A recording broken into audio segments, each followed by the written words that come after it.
Good evening and welcome to PCHS Ottawa.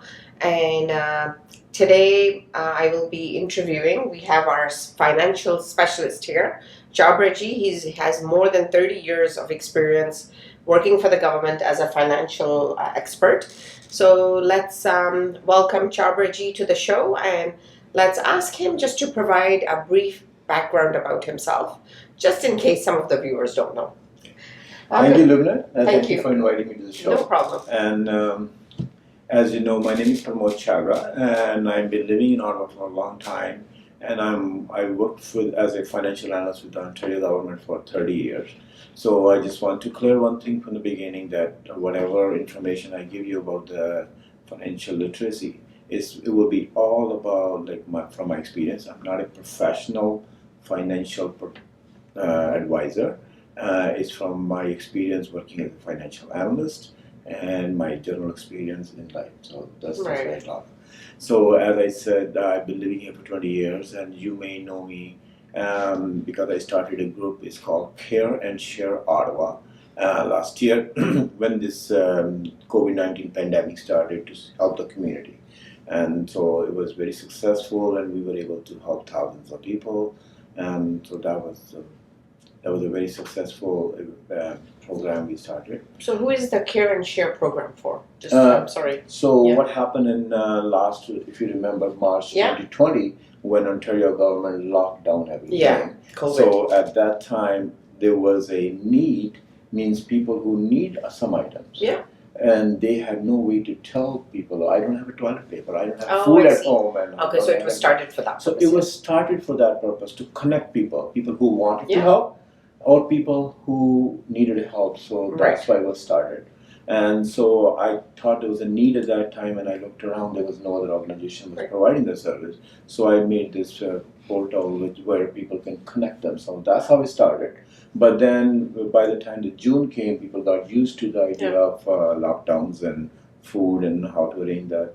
So at that time we changed it to the model, and now it's more on information. Oh, that's perfect. So we are providing the information, like timely information for people. So it's a one source. So if you want to know anything, what's happening in the community, you want to know what's happening with the COVID, how the rates are going up, or if you need a visa to go to US, how to do it, and all those things.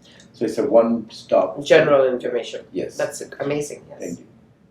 So what else? You also mentioned that you have 30 years of Yes, I have 30 years of financial analyst experience. So as you know, financial analysts, they just don't have they have a varied kind of background. Means what they do is they analyze data, and they analyze information. They analyze all the information and bring it to a summary and try to give the information with what the person is looking for. Right. So that's what financial analysts do. So we do data analysis for a large project. It could be in billions of dollars, or it could be I'm sitting with somebody and they're talking about their family, and I can, if you think about it, making our budget is a financial analysis. Of course. Yes. So I know, because this program is geared towards seniors, but I don't know, financial literacy, I was thinking maybe we need to think about it before we become a senior.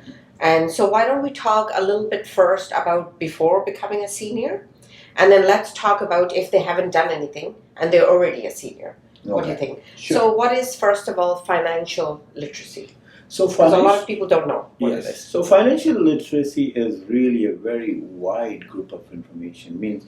So what happens is it's your ability to understand the financial information or financial tools which are available to us. So it could be like starting with budgeting.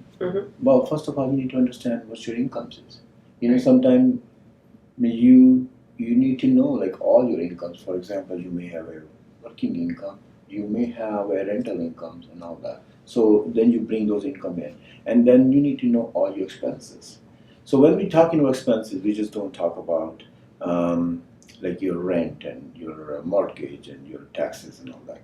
You should in fact look at how much money I should save for my future. We should all be saving for our future. So these are the things coming in financial literacy. We all make money somehow, and we all spend money.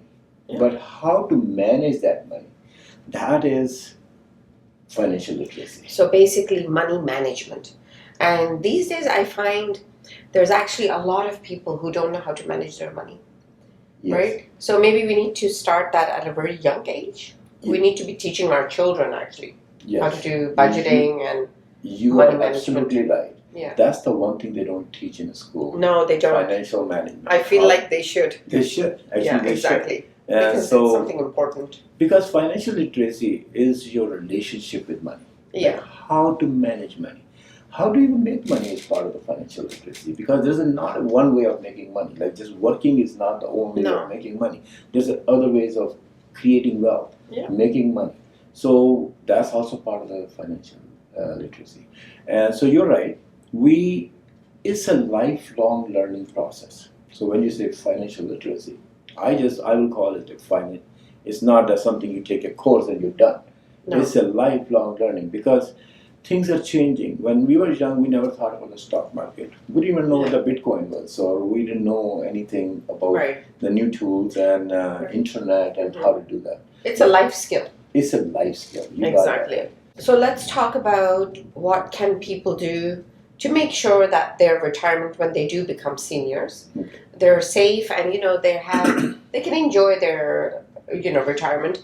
They have enough money and so on. What type of things should they be investing in, or where should they be saving? Because there's many accounts as well That's that a right. lot of people don't know about. That's right. Where should you put your money? What type of an account? Where should you not put your money? Because then you have to pay tax on it. Some are tax free and so on, right? Sure. So what I will suggest is anybody who's thinking to retire. So we all have a number in our head. It could be 58, it could be 65, it could be 72. So that's why when you talk about like seniors, definition of senior has actually changed in the last 10 yes. years. It's So not before it 65 used to be, anymore. it used to be 60 actually. Yeah. And I always wanted to be retired at 55, but I retired at 58, but I'm not senior. So, but what I'm saying is we really need to start at least, I will say, 10 years before the date is in your head that you want to retire. So you need to start at least 10 years. That's the minimum, I would say. You should start the day. In fact, you should start the day you start working. You start making money. You put 10%, 5%, whatever you can afford aside. And as you said, there's an account, there's an RRSP, Registered Retirement Saving Plan.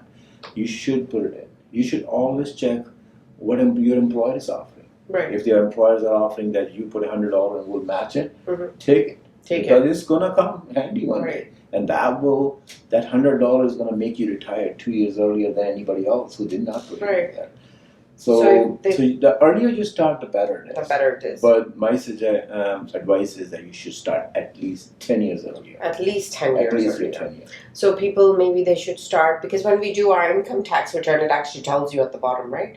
For RRSPs, Yes. this is how much you can put in. Yes, it tells you So we every should do that. Yes, and Definitely. most people do not realize that. They just look at the number. Okay, I can put an RSP, but that gives you instant tax saving. Right, exactly. So what that does is that you put the money in. You don't have to pay tax on it right now. Mhm. You pay the tax when you retire, and hopefully your income is less at that time, so you pay at a lower rate. Right. Because when you're working, you're paying at the higher rate, but when you are retired, Mhm. for most of us, that's when you're making a little bit lower money, so you pay the taxes at the lower level. Right. And not only that, there's the accumulation of your money. So what happens is you put $100 today, and if you look at the mathematical scale, if you invest it properly, that $100 should be $200 at least by the time you start taking it out. So do you advise people on where to put the money? Do you provide that as well? I personally do not do that. Where should I put my $100, for Okay. example, every So month? RRSP, and now there's a TFSA account. Right. What does that mean? Tax-free saving account. So what's the So difference? why don't we explain that? Because Yes. a lot of people actually don't know about TFSAs. Yes. And recently, I know I've been educating my kids who are students. Mhm. If you have savings, put them in TFSAs, right? Right. So what age should people start doing that, and what's the benefit? Again, as you said, as we already discussed that, the earlier you start, Earlier the it is. better. Earlier the better, because of the accumulation effect. But a lot of people think if you put your money in TFSA, you can't take it out, but you can actually. Yes, you can. Exactly. Even RRSP, you can take it out. You Yeah. shouldn't You touch shouldn't. that. But if But you in need it, you emergency, can. you can. Yeah. So TFSA is more like a long-term saving account, if you want to call it. Mhm. Even you can save it for like a trip you're taking. Instead of just keeping it in your saving account, put it in a TFSA. Right. First of all, it makes you a little cautious about it. That every month I'm going to put $100, $200. So this is like a saving. Yeah. It's not a forced saving, but it's a saving. But what the best benefit on that is that whatever the interest or the money you make on it, that's all tax free. Mm-hmm. And that makes a big difference for some people. Like a lot of people are using that as their to invest in stock market and other things. So what happens is, because as you know that lately from last 1 year, the stock market has gone 30-40% up. So if you had invested your $100, it'll be $140 right now. By now, yeah, that's And true. when you take it out, you don't have to pay tax on that $40. Right. You get your $100 plus your $40, and government has nothing to do with that $40. No. But the key thing is that we can only put in whatever they tell us for that year, right? Yes. So there's a certain amount, I think. So it's about $6,000 Yeah. about a year. Yeah. You can go into your MyCRA account and it will tell you how much you can put in right now, if you are not aware of that. So just go there or give them a call. They're very helpful. And if you look at your last tax return, it also has a number at the bottom that how much you're allowed to put in. Mm-hmm. So you take that number plus you add for the next year. Like for example, if you're looking at your 2020 statement, it will tell you to up to 2020 so much. And then we know 2011 there's a $6,000 you can put that money inside. You can put that in. Okay. Yes. So that's a really good account for people who want to save for something. Or retirement, why not? Like it's all tax free. Because that's what some people don't like RRSP. Because what happens is you put $100, by the time you retire it's $300. Now people say, I save a tax on $100, but I'm paying taxes on that $300. Yeah, so some people do not like that. Yeah. But they forget that this was for retirement and you're paying lower taxes on the $300 instead of paying higher taxes when you put the money in. Right. Okay, that's interesting. And the other thing I was going to ask you was, okay, so that's what people can do, invest in RRSPs. It tells you at the bottom of your income tax return how much to put in. TFSAs, which is tax-free, right? And you can start that at any age. I think the minute you start filing your income tax return, right? Yes, you can start at 18, exactly. From the age of 18. Yeah. And the one best thing about the TFSA is, if you did not use that, you can use it now. For example, today you're watching this show and you say, I didn't know about this, Dad. Right. You know? So if you go back and if you've been in Canada for past 10 years, you will see there's about $60,000 that you can put. Yeah. And if you have a $60,000 and if you're smart, you save some money, instead of keeping it in your saving account, which is probably not making any money. It's like 2% or something, right? Yeah, exactly. So it's not making any money. Yeah. So then you can move that money into your TFSA. And it's safe. Means it's sitting in the same bank account, or your financial person, whoever you deal with, is sitting in the same account. But whatever earning you make on that account is tax-free. Tax-free. That's the one benefit. Yeah. The other thing is I find with our people, they like to keep the money in their account, right? They just, I don't know, they're a little bit scared, I want to say, to put it in, whatever investments or even TFSAs, even if it's safe. I think it's just maybe the mentality behind it. Like they'd rather keep the $50,000 in their account than put it someplace and then have access to it. Because how can we overcome that? Like, how can we make people feel more comfortable? So I'll give you because there's so many people I know. Yes. They have a big bank balance. Right. They don't want to put it in TFSAs or wherever. Or anything. Yeah. You're absolutely right. That's the way we were taught to have some money available. That's a liquid cash available to you. And I was one of those persons. Yeah. And in fact, I'll give you an example of one of my friends who was doing the same thing, keeping $50,000. And I said, why are you doing that? Like, why do you keep $50,000 in the bank account and invest it? If I put it in a stock market, if I put it here, I can't pull it out. If I need to go to India or any other country, I need that money. I need it. I need access to it. Yeah, I need access to it. Yeah. So what I suggested to him to just invest that $50,000 and go to your bank and get a line of credit.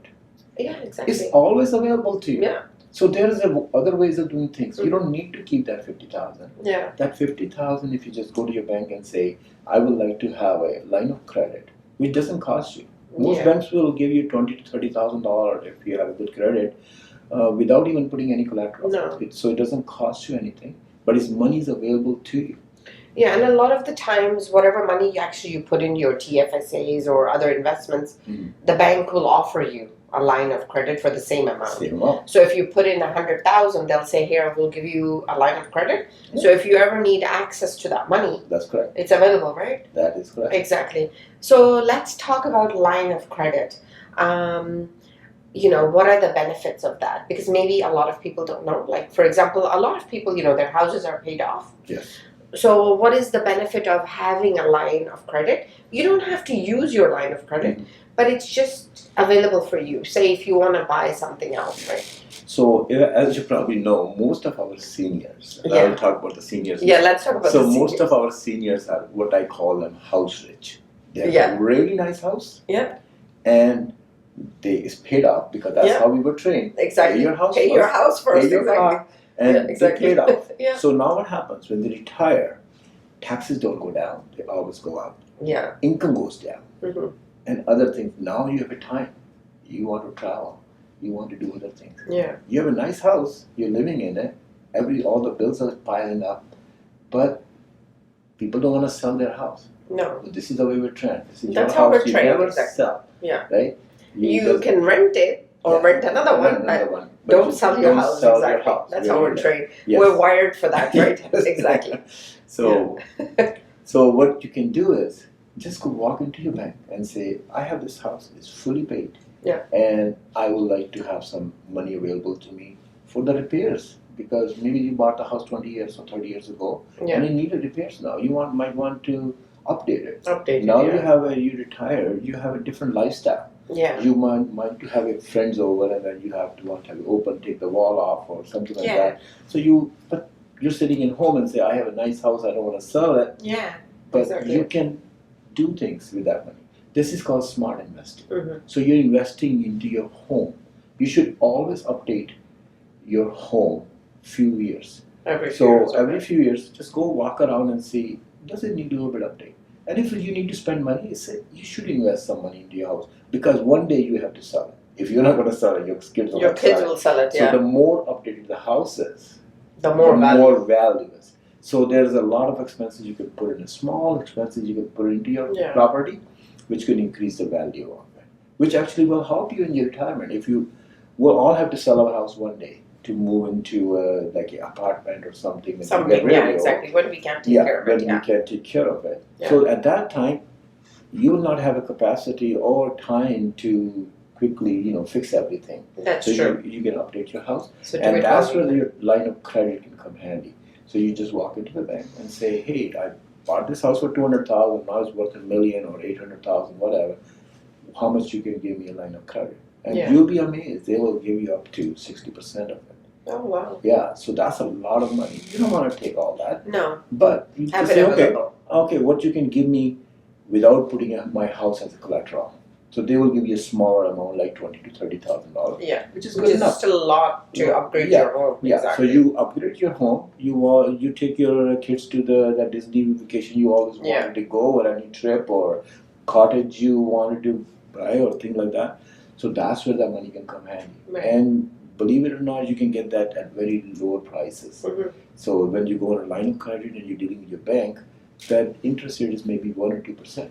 Okay. If you're a smart investor, if you're a tax savvy, or you are really good into the stock market, you can invest that money. Right. You can use that part of your house and you can invest that into your home. Your house into the stock market. Right. Or buying another property if you wish. So this is the financial literacy is. So understanding what is available to you and how to use it. Right. It's all about making choices in life. Exactly. So now let's actually talk about, say, someone is a senior and they haven't done anything at all. Okay. And all of a sudden, they're like realizing, hey, I'm senior citizen. What do I do now? Yes. So what can they do? Okay. So first of all, first thing you do is sit down with a piece of paper like this. Yeah. Write down on the top how much money you have coming in. Okay. And when I already mentioned, like when So- you talk about coming in, means not just don't look at your pension. Yeah. Look at what other money you might have available. Maybe you have to a rental property. Yes. Or could be anything. Yes. And out of the rental property, how much are the expenses and what is your Right. net income? So what should seniors be receiving first of all? Only pension? Okay, so seniors Should in they? Canada. Do they all know? In Canada, all the seniors they should know, right? What they're supposed to be receiving, right? Like, they should know. Because a lot of them don't know. Like Don't their know. medication is free now. Yes. Once you So turn let's talk 65. about the money first. Let's talk about the money, then go Yeah. into other things. So- Because maybe there's a newcomer, they don't know, right? Yeah. So newcomers have a different rules for 10 years. So Right. It takes a while. And then after that, So people who've been here 20 years or they plus, should know. they should know, and if they don't know, they should try to understand it. Yeah. So first of all, there's a Canada pension plan. Yeah. We all pay into it. If you're working, you pay into it. It's just as people just get used to the acronym CPP. I just have to pay So it as this is exactly. So this is people who've lived in Canada for at least 10 years, right? at least 10. What- years. No, but everybody pays. Everybody pays. Even you show up today in Canada and you start working, you pay CPP. No, but say there's a couple, the husband did all the finances, he passes away, just the wife is left now. Right.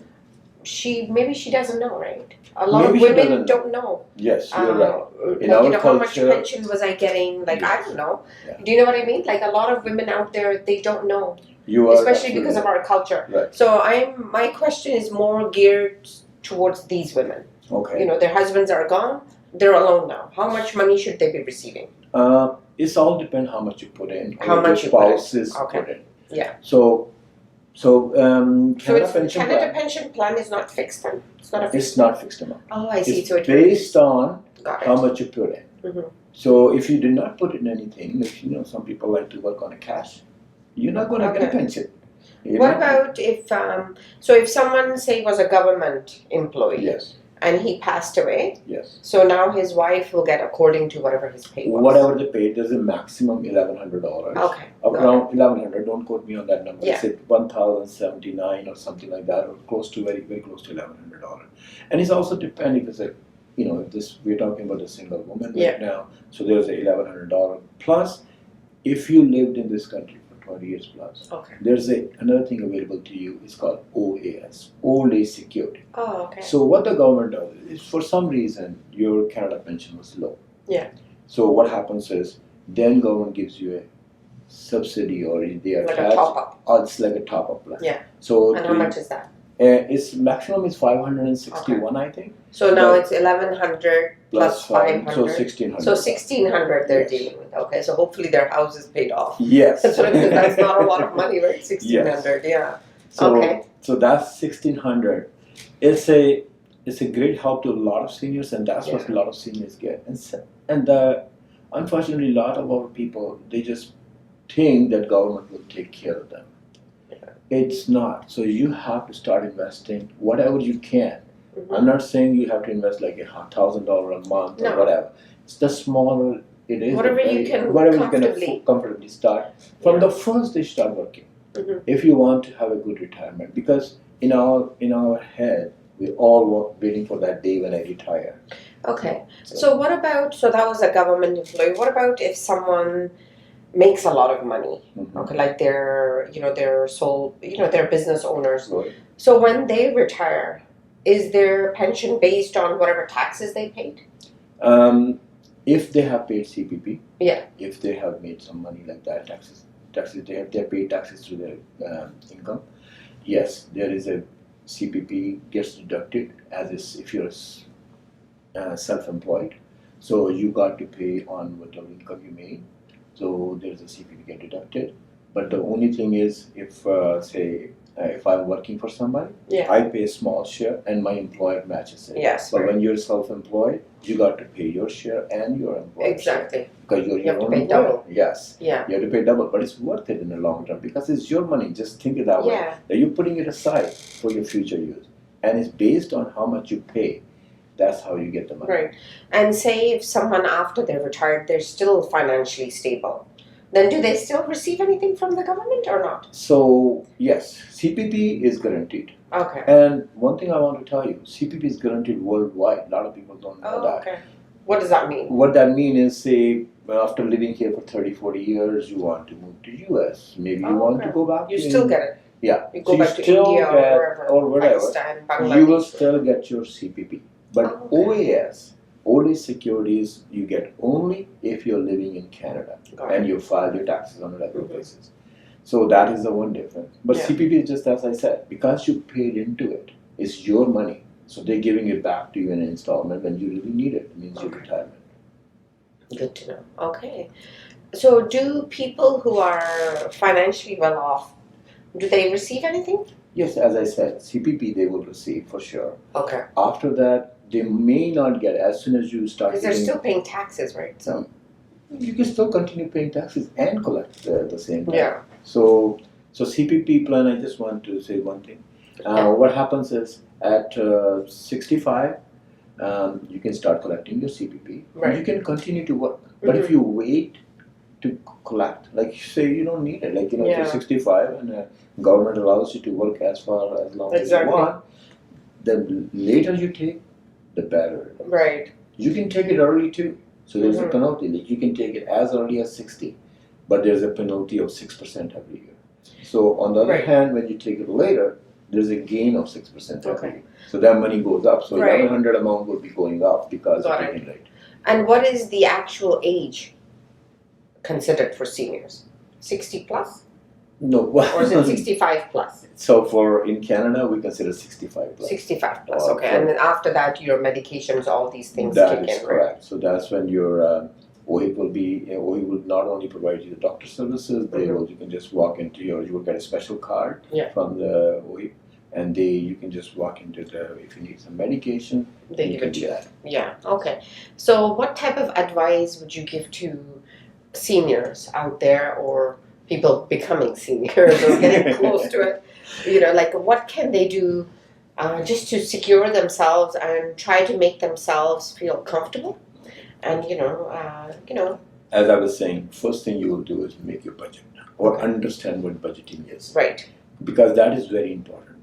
That's just putting your life your financial life on the paper, saying this is how much I make, or the money comes into the house. Right. These are my expenses.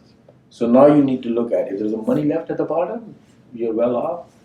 Thank God, you invested properly. Congratulations, you can have a happy life. But if that number is skimming or is going lower, it's a very skinny number, then you need to start thinking where I can cut my expenses or how I can increase my income. Maybe you didn't invest anything. Like as you said, most people just keep the money in a bank account. That's it. Like I know people who put 50,000 in an account. Actually, they pay something at the end of the month. You have to pay a tax on it at the end of the year, right? Yeah, you do your income tax return. Yeah, so, exactly. So I don't know what the benefit is. What the benefit is doing that. So maybe you have $100,000 or $200,000 you save for your retirement, but you keep it in your saving account. No, this is a time to start thinking, okay, how could I invest it properly? Smartly and safely, right? Yes, exactly. That's the point. Exactly. So you need to do that, you need to understand what are your options. Right. So the options there's just so many options. You can just sit on your phone and you say, I want to invest. Yeah, you can put it in the stock market, you can put it in mutual funds, you can put it in different ways. But when you're senior, you got to start thinking tax, how that is going to get taxed. Yes. For example, if you get a dividend, it's 50% at tax. And same thing if you're investing in a house, how it will affecting you. Is it a good time to do when you're 72 to start renting houses? I will say no. Right. It's time to sell your houses and get your money back into your bank account so you can enjoy your life. So if people want to learn more, because obviously this topic is so broad and there are so many aspects of it, we could be talking about it for weeks, right? So how do people get in touch with you? And is this the type of service that you're providing just for seniors or for everybody? Is there a cost? How do people get in contact with you? As I said from the very beginning, I'm not a professional financial advisor. I do not charge anything for my services. It's my friends, it's my community members who ask me questions. Right. I provide them all their services for free. That's amazing. So you can contact me by calling my phone number, which I will put it on the screen at the Yeah, bottom. we can put it on the screen. 613-850-4668, or you can send me a quick email at Chhabra, CHHABRA _P @hotmail.com. and I will be at your service. Or you can contact me on my Facebook account or whichever way. Yeah. So I do not charge any services. And again, and whatever advice I provide, I always tell them to contact professionals, and I can connect you to the professionals if you need to, if you have a bigger account. But for general advice, daily life advice, you can always contact me. Okay.